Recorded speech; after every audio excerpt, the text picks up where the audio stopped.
제 결론 부분에 제가 제목을 달았던 보수파는 어떻게 해야 될 것인가 부분에 관해서 원칙적인 제가 생각하는 한 가지 말씀만 드리면, 이것은 제가 오늘 제 말씀에 모두에서 드렸던 제가 가지고 있는 이 나라에 대한 어떤 희망, 그리고 한국의 현대사를 버텨왔던 국가 정신에 대한 아직도 저의 애정,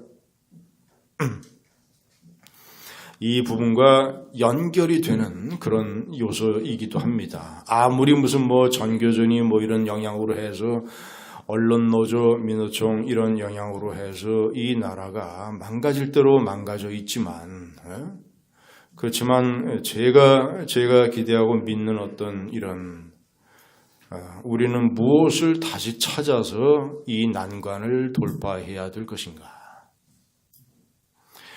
오늘이 10월 4일인데 저는 제가 10월만 오면 저는 이제 박정희 병을 앓습니다.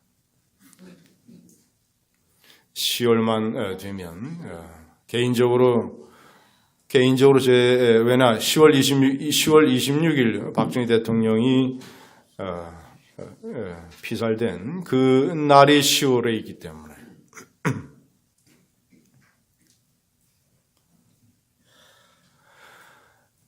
10월만 되면 제가 박정희 병을 앓는데, 그것은 개인적으로 제 인생을 바꾼 사람이 박정희 대통령이기도 하거니와, 제가 중앙일보 기자 시절에 박정희 대통령의 통치 비사를 제가 취재를 해서 1년 2개월 동안 중앙일보에 연재를 한 적이 있습니다.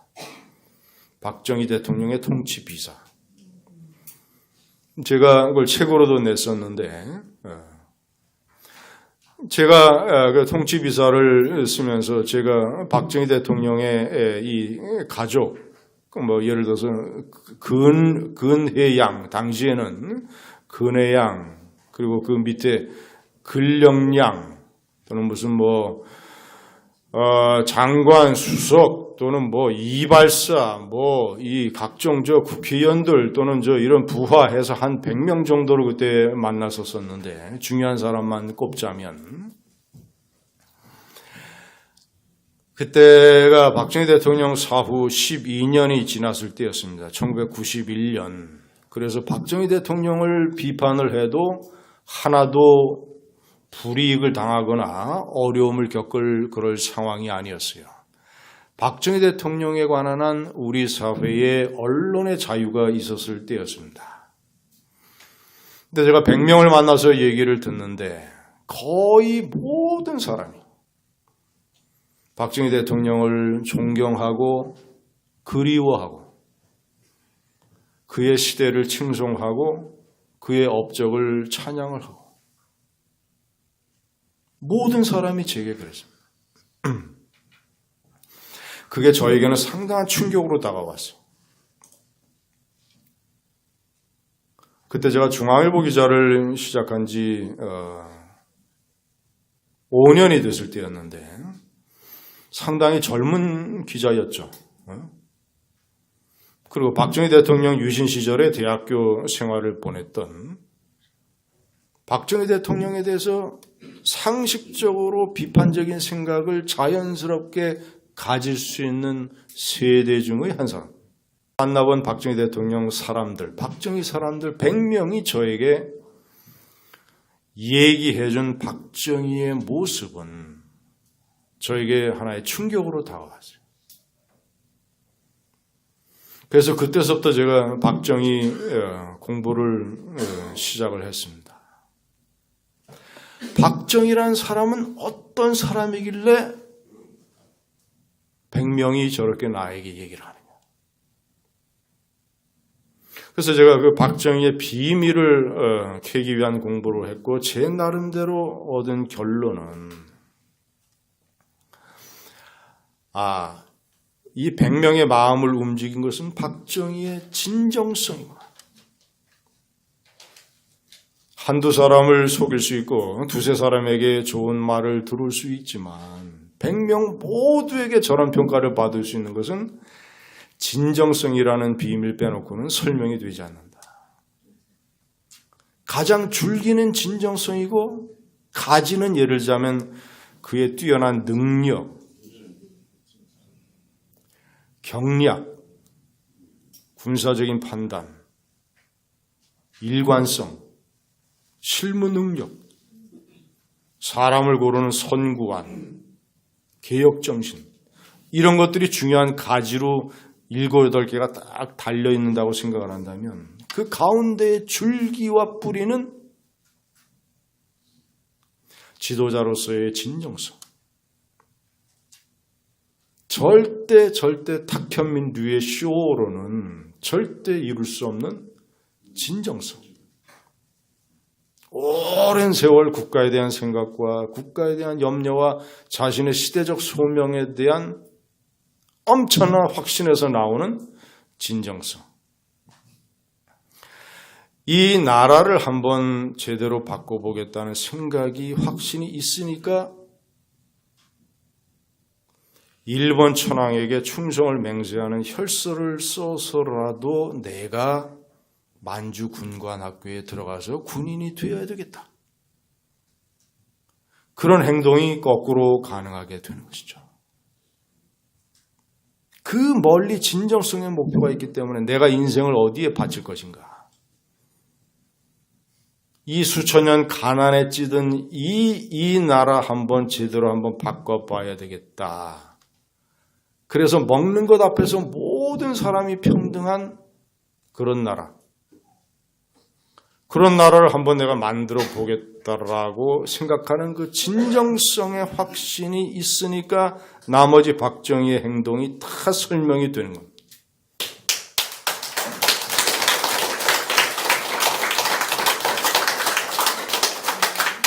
그 진정성이 있으니까 자신이 한때 남로당 활동을 했다가도 이 남로당이라고 하는 이 방법론이 아주 잘못된 것이구나 하니까 과감하게 턴을 할 수 있었던 것이고, 제가 다카키 마사오 소위 만주 군관에 들어가게 된 동기는 아까 말씀을 제가 드렸고, 그런 어떤 진정성의 커다란 진정성의 확신에 멀리 목표가 있으니까 5.16 쿠데타를 거행을 할 수 있었던 거죠. 쿠데타라고 그러면 많은 사람들이, 적지 않은 사람들이 나한테 또 항의도 해요. 왜 쿠데타라고 하냐? 혁명인데. 저는 5.16 쿠데타라고 얘기를 합니다. 왜냐? 쿠데타는 쿠데타니까.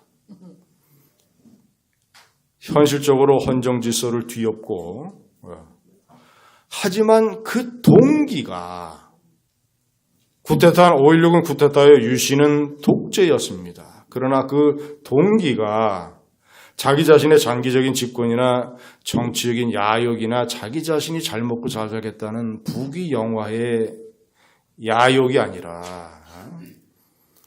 자기 한 몸 던져서 이 수천 년 가난에 찌들었던 공동체를 한번 우리도 잘 살아보자라는 나라로 만들겠다라는 동기가 애국적인 동기이기 때문에 제가 애국 쿠데타요, 애국 독재라고 얘기를 하는 것이며, 5.16에 관해서 제가 질문을 받으면 항상 5.16은 쿠데타로 태어나서 혁명으로 죽었다라고 제가 얘기를 하는 겁니다.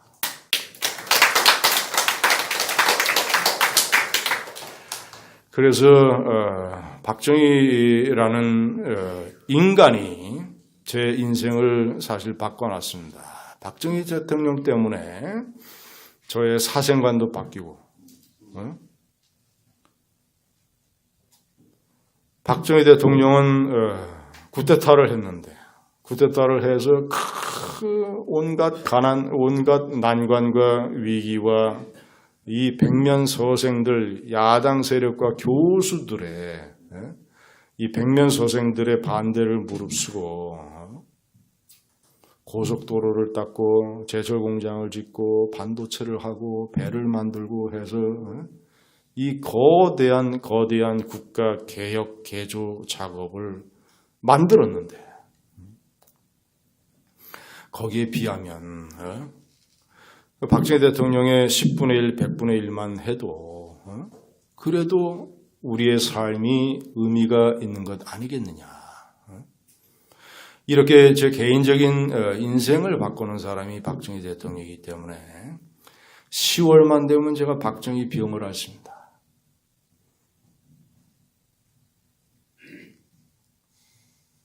이번 11.6 추도식 때도 박정희 대통령 묘소에 갈 생각입니다만은 그런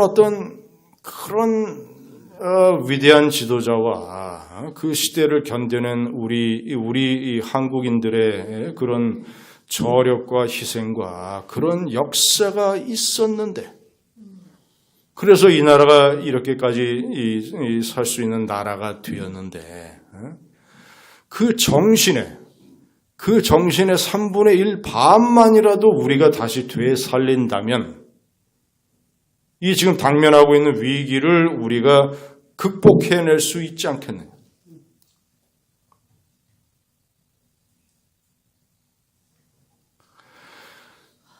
그래서 제가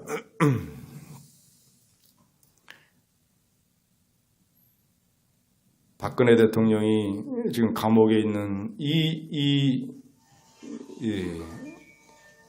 끔찍한 사실에 관해서 참 생각할 때마다 이것이 우리에게 교훈이 되어야 되고, 우리가 여기에 한탄만 하고 또 슬퍼만 하고 무기력하게 있어서는 안 되고,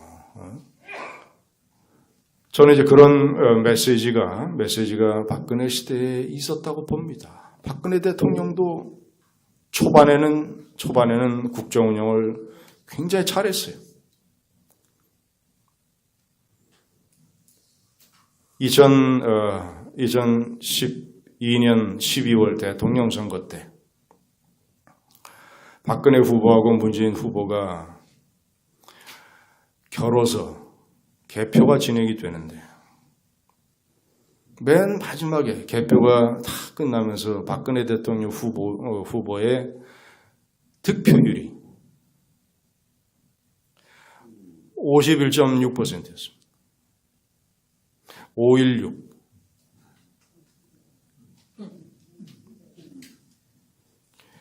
그래서 제가 왜 그 많은 숫자 중에서 왜 하필이면 516이냐.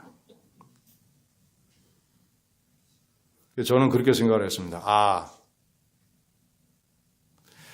박근혜 대통령이 여러 장점이 많지만, 그리고 선진 10개국의 최초의 여성 대통령이 됐지만,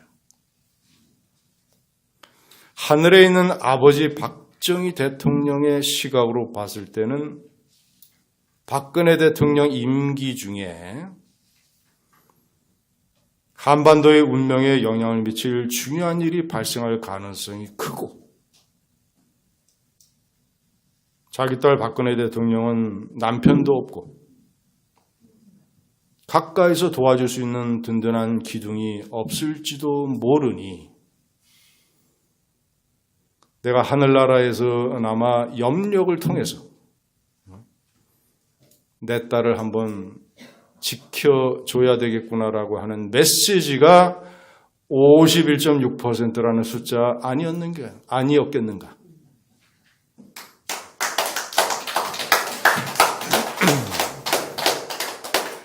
저는 이제 그렇게 생각을 했었습니다. 그래서 박점을 다 가지고 있고, 더군다나 많은 부족한 것이 많은 대통령들이었기 때문에 박근혜 대통령의 5년 통치도 결코 순탄하지 않을 것이다. 많은 위기와 정말이지 정신 차려서 이 정권에 반대하고 도전하는 세력과 싸워내지 않으면 대단히 힘들 것이라고 생각을 저는 했었습니다. 처음에는 많은 게 순탄했어요. 취임 첫 해 12월에 코레일의 불법 파업을 원칙으로 분수해서 코레일 노조로부터 항복 선언을 받아냈습니다. 레이건처럼. 그리고 그해 초에 북한이 개성공단 가지고 장난을 치는 것을 원칙적으로 대응을 해서 북한으로부터 양보를 받아냈어요. 북한이 그때 사실 자신들이 양보하고 기어 들어왔었습니다. 그런 것들. 많은 반대를 무릅쓰고 공무원 연금을 개혁을 해내고 통진당이라고 하는 안보 위해 세력의 사법적인 잣대를 들이대서 해산시키고 목감질의 사건이 터졌을 때 북한을 또 원칙적으로 대해서 북한이 또 그때 양보하게 만들고 많은 것이 상당 기간은 순탄하게 됐었습니다만은 박근혜 대통령이 나름대로 고독에 빠지고 적절하게 그 고독을 메꿔줄 사람이 옆에 없고 박정희 대통령이 51.6%라는 숫자로 걱정했던 일이 생겨나기 시작했던 것 아니겠는가. 그래서 지금 여러분들이 잘 아시는 대로 정권을 빼앗기고 대통령은 감옥에 있고 나라는 이렇게까지 지금 망가져 내렸습니다. 이제는 우리 보수파가 연말까지 이제 여러 변수를 잘 생각을 해보고 이제는 더 이상 물러날 곳이 없고 마지막 기회이기 때문에 박정희 대통령이 헌병대의 총알이 한강 다리 철제 교각에 탕탕탕탕 때리는데도 그 다리를 건너서 역사를 이뤘던 것처럼 6.25 한국전쟁 때 낙동강 전선에서 그 치열한 포격전을 버텨내면서 낙동강 전선을 지켰던 것처럼 이제 우리는 우리 보수파를 포함한 이 건전한 시민 세력은 이제 마지막 낙동강 전선이요 한강 다리 위에 올라와 있다. 그래서 이제 우리가 그 정신, 박정희 정신의 절반만 우리가 살려내도 그래서 향후 이 보수 우파의 현실적인 정치 세력을 어떻게 개편할 것인가? 그 박정희 정신, 개혁 정신, 그리고 현실적인 정의를 세우겠다는 정신, 신상필벌, 그 현실적으로 효용성이 있는 선택, 이런 것들을 신봉을 해서 이제는 다시 한번 뭉치면 해낼 수 있겠다라는 사람들을 지도자로 만들고 그 지도자를 중심으로 보수파 정치 세력을 확 개편을 해야, 그것이 자유한국당을 고쳐서 쓰는 것은 신당을 하는 것이든 그렇게 해야 2020년이라고 하는 운명의 출렁다리를 우리는 건널 수 있을 것입니다. 감사합니다.